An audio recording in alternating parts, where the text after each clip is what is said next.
advocacy of children-friendly policy. तकरीबन हमारे पास list है कि 30 से 40 बच्चे चेतना को मिले जो अलग अलग ब्लॉक्स पे उन्होंने हमारे को आंचल को दिए। उसमें से कुछ बच्चे मानसिक रूप से विकलांग थे और कुछ शारीरिक रूप से विकलांग थे।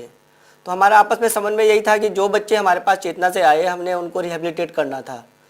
जो 18 महीने का ये प्रोजेक्ट रहा है बहुत एक शॉर्ट स्पैन का मतलब प्रोजेक्ट था, क्योंकि 2-3 महीने तो प्रोजेक्ट को समझने में, कम्युनिटी को समझने में लग गए।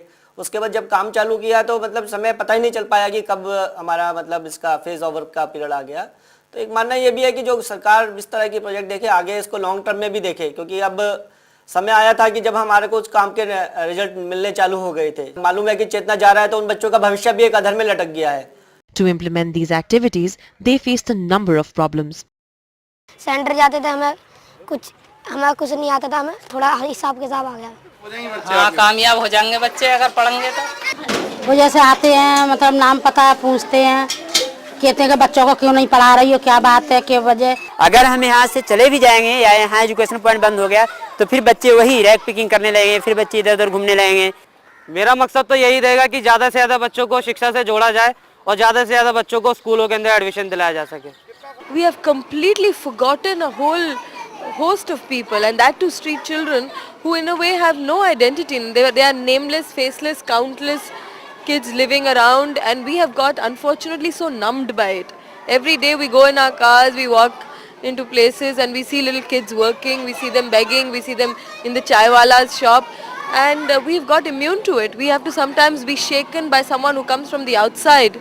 You know, बाहर से कोई आता है, foreign countries से आते हैं, and they get so affected by it, and they remind us sometimes that, you know, these are kids who have been left out by the whole process of education, process of health, process of living, process of being.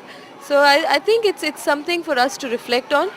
We are the privileged lot, and not just out of guilt, but not just out of a sense of duty, but I think even for selfish reasons. If you want a better life, if you want to have a more peaceful world, if you want to be happy, I don't think you can be happy if you see so much misery and suffering all around you. You have to at least do something about it so that, you know, so that you can also live more peacefully. I mean, I think if all of us did a little bit, it would go a long way.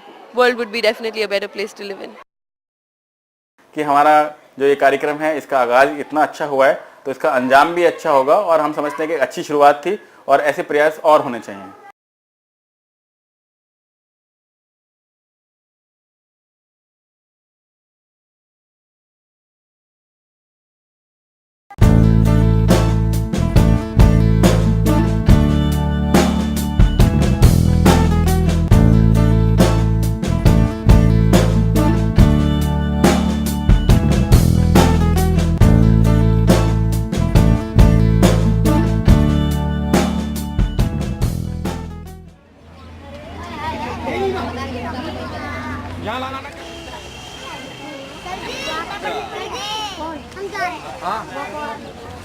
बस लगे रहो मुन्ना भाई,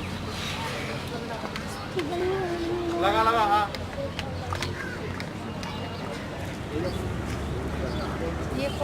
नीचे बैठ जा और ये पूछ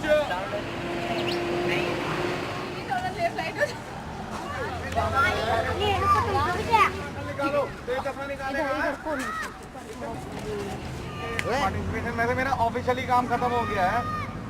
मैं थोड़ी भीड़ हटा दो।